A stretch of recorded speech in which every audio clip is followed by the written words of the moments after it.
इस वीडियो को देखें जिसमें समुद्र की लहरें नजर आ रही हैं। इसे एक बार फिर से देखें। ये क्या? ये समुद्र तो एक बिल्डिंग के ऊपर है। असल में ये समुद्र नहीं बल्कि बादल हैं जिन्हें एस्पेरिटास कहा जाता है। ऐसे बादल बहुत कम दिखाई देते हैं।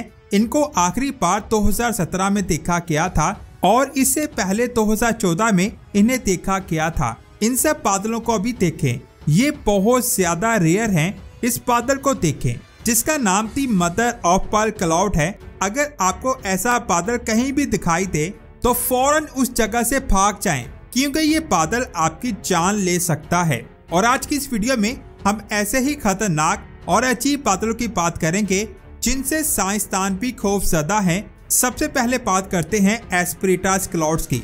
ये बादल बहुत ज्यादा नायाब हैं। अब तक इन्हें सिर्फ 4 बार ही देखा गया है। अब यहाँ एक सवाल आता है कि आखिर ये इतना नायाब क्यों है। इस बात को समझने से पहले हम ये समझते हैं कि ये बनते कैसे हैं।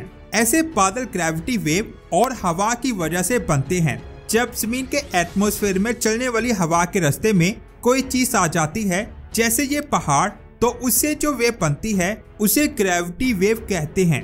अब ये समझते हैं कि इन वेव से एस्पेरिटास क्लाउड्स कैसे बनते हैं। फर्ज करें कि ये 2 पॉइंट्स हैं, पॉइंट ए और पॉइंट बी। इसमें हवा ए से बी की तरफ जा रही है। अगर इन दोनों के रास्ते में एक माउंटेन आ जाए तो क्या होगा? पहाड़ की टॉप पर हवा जमा होगी और ये हवा पहाड़ की दूसरी साइड पर टर्बुलेंस क्रिएट करेगी। ये सेम ऐसा है जैसे एक जहाज बादलों में से गुजरता है तो उसके विंग से टकराने वाली हवा में हलचल होती है, जिसकी वजह से हमें बादलों के सर्कल दिखाई देते हैं, यानी बादलों की मुख्तलिफ शक्लें बन जाती हैं। और ऐसा ही कुछ माउंटेन से टकराने वाली एयर के साथ होता है, जिसमें पीछे से आने वाली हवा जब माउंटेन से टकराती है तो वहां मौजूद बादलों की शक्ल चेंज हो जाती है, जिससे उनकी शक्ल एक वेव की तरह बन जाती है और ये बादल बहुत खूबसूरत दिखाई देते हैं, जिन्हें एस्पेरिटास कहा जाता है। लेकिन यहाँ एक शर्त है कि जब हवा किसी पहाड़ से टकराए तो वहाँ बादल जरूर होने चाहिए। अगर वहाँ बादल नहीं होंगे तो एस्पेरिटास बादल नहीं बनेंगे। इन बादलों से हमें कोई भी खतरा नहीं होता, क्योंकि ये 6000 फीट पर बनते हैं और हमारे जहाज 31 से 38,000 फीट की बुलंदी में उड़ते हैं। लेकिन अगर ये बादल दिन के टाइम आ जाएं तो शाम जितना अंधेरा हो जाएगा, क्योंकि ये बादल आम बादलों की निस्बत ज्यादा डेंस होते हैं। और मुझे उम्मीद है ये बात आप जानकर हैरान हो जाएंगे कि अभी इन बादलों के बारे में मैंने जो कुछ भी बताया है वो सिर्फ एक थ्योरी है, जिसको एक पेपर में पब्लिश किया गया है।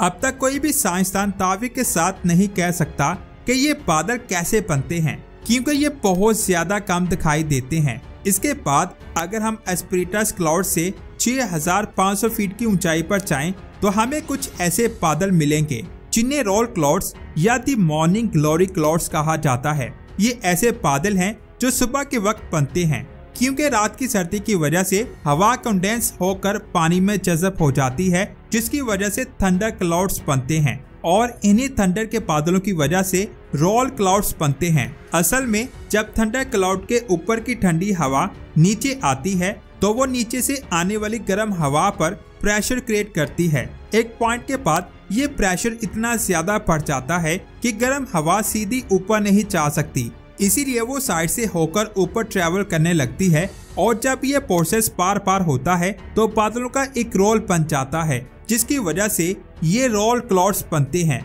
लेकिन इन बादलों को आप ओशन के ऊपर सितंबर या अक्टूबर में ही देख सकते हैं। लेकिन जब आप इन बादलों को देखें तो इनके थंडर से बचने के लिए रेडी हो जाएं। लेकिन अगर आप जहाज से ट्रैवल करते हैं तो डरने वाली कोई भी बात नहीं है, क्योंकि जहाज इन बादलों से बहुत ज्यादा ऊपर होता है। लेकिन अगर आप किसी शिप से ट्रैवल कर रहे हैं तो ये आपके लिए खतरनाक साबित हो सकते हैं। इसके बाद अगर हम 16,500 फीट की बुलंदी पर जाएं तो आपको ऐसा लगेगा कि जैसे आपके सामने समुद्र की लहरें गुजर रही हैं। इन्हें केल्विन क्लाउड्स कहते हैं। ये बादल बहुत ज्यादा खतरनाक हैं, क्योंकि अगर कोई भी जहाज इनके अंदर चला गया तो उसे बहुत बड़े तूफान का सामना करना पड़ेगा। जैसे पानी में किसी चीज की वजह से छोटी लहरें बनती हैं, सेम उसी तरह ये बादल भी बनते हैं। जब एटमॉस्फेयर में हवा की 2 मुख्तलिफ लेयर्स मुख्तलिफ स्पीड के साथ ट्रैवल करती हैं तो ऐसे बादल बनते हैं। मिसाल के तौर पर हवा की 2 लेयर्स मुख्तलिफ डायरेक्शन में अलग अलग स्पीड से ट्रैवल कर रही हैं, लेकिन जैसे ही ये मूव करेंगी वैसे ही डिफरेंट स्पीड की वजह से छोटी छोटी लहरें उन दोनों लेयर के बीच में बनेगी, जो आहिस्ता आहिस्ता हवा की स्पीड के बढ़ने से बड़ी होती जाएगी। अब यहाँ पर देखें, नीचे की हवा ने एक क्रस्ट बनाया, जिसकी वजह से ऊपर वाली लेयर के पास आगे जाने के लिए बहुत कम स्पेस बचती है और इसी वजह से ऊपर वाली लेयर उस क्रस्ट पर प्रेशर डालेगी, जिसकी वजह से वो क्रस्ट आगे की तरफ हो जाता है और हमें बादलों की ऐसी शेप दिखाई देती है। इसको आप 2 मुख्तलिफ कलर्स के पानी पर किए गए एक्सपेरिमेंट में देखें, जिसमें 2 मुख्तलिफ डायरेक्शन में फ्लो हो रहे पानी में कैसे लहरें बन रही हैं। सेम इसी तरह बादलों में भी होता है और इस फॉर्मेशन की बेस है केल्विन स्टेबिलिटी, जिसकी वजह से इन बादलों का भी ये नाम दिया गया, यानी केल्विन क्लाउड्स। और अगर आपने कभी जुपिटर को ध्यान से देखा है तो उसके ऊपर एटमॉस्फेयर में ऐसे ही बादल घूम रहे हैं। इसके अलावा सूरज में भी ऐसे बादलों को देखा गया है, लेकिन एक बादल ऐसा है जो बादल कम एलियन स्पेसशिप ज्यादा लगता है। इसे ध्यान से देखें, जिसका नाम है लेंटिकुलर क्लाउड्स, जो एक एलियन के स्पेसशिप की तरह दिखाई दे रहा है। कई लोगों ने इसको देखकर ये कह दिया कि उन्होंने एलियन को देखा है, क्योंकि ऐसे बादल बहुत कम दिखाई देते हैं और अब तक इन्हें सिर्फ 10 से 12 बार ही देखा गया है। अब ये जानते हैं कि ये बनते कैसे हैं। जब हवा सीधी ट्रेवल कर रही होती है तो अचानक उसके रास्ते में कोई पहाड़ आ जाता है तो इनमें हलचल पैदा होती है। उसके बाद जो एयर नीचे की तरफ जाती है वो गर्म और ड्राई हो जाती है, क्योंकि सूरज से जो रोशनी आती है वो स्पिन को गर्म करने के साथ साथ उसके ऊपर चलने वाली हवा को भी गर्म करती है और जो एयर ऊपर की तरफ जाती है वो ठंडी होने के साथ साथ कंडेंस होती जाती है, जिसकी वजह से एक बादल बनता है। इसके बाद ऊपर और नीचे ट्रेवल करने वाली हवा की वजह से इसमें डिस्क बनती है, जिसकी वजह से ऐसे बादल बनते हैं जिन्हें लेंटिकुलर क्लाउड्स कहा जाता है। इसमें हवा बहुत ज्यादा ट्रेवल करती है, जिसकी वजह से ये जहाजों के लिए बहुत ज्यादा खतरनाक होते हैं।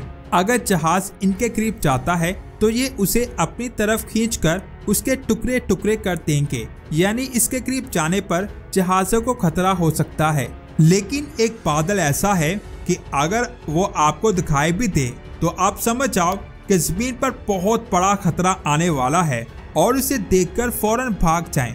इनको कहा जाता है मदर ऑफ पर्ल क्लाउड्स। ये देखने में बहुत खूबसूरत लग रहा होगा, लेकिन ये बहुत ज्यादा खतरनाक है। असल में ये ओजोन लेयर की वजह से बनते हैं। असल में इस बादल में मौजूद आइस क्रिस्टल्स ओजोन मॉलिक्यूल्स और एटमॉस्फेयर में मौजूद मॉलिक्यूल्स के दरमियान एक केमिकल रिएक्शन होता है। इस रिएक्शन को हम स्ट्रेटोस्फेयर में देख सकते हैं, क्योंकि इस रिएक्शन के लिए टेम्परेचर -78 डिग्री होना चाहिए। उसके बाद जैसे ही इस रिएक्शन में एटम बनते हैं वैसे ही वो ओजोन के मॉलिक्यूल यानी O2 को डिस्टर्ब करना शुरू कर देते हैं, जिसकी वजह से एक कैलोरीन एटम बनेगा जो एक साथ 1 लाख ओजोन मॉलिक्यूल्स को खत्म कर सकता है, यानी तबाही।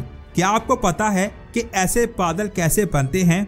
हम जो फ्रिज का इस्तेमाल करते हैं वो क्लोरोफ्लोरोकार्बन बनाते हैं। ये एटमॉस्फेयर में क्लोरीन एटम को खारिज करते हैं, जिनके साथ बादल के क्रिस्टल रिएक्ट करते हैं, जिसकी वजह से ओजोन लेयर खत्म हो रही है। यानी हम खुद ही अपने पैरों पर कुल्हाड़ी मार रहे हैं, क्योंकि इनसे बहुत ज्यादा बीमारियां पैदा होती हैं। तो दोस्तों, ये थी आज की एक शानदार वीडियो। आपको कौन सा बादल सबसे ज्यादा इंटरेस्टिंग लगा नीचे कमेंट्स करके लाजमी बताएं। वीडियो अच्छी लगी तो लाइक और शेयर लाजमी करें।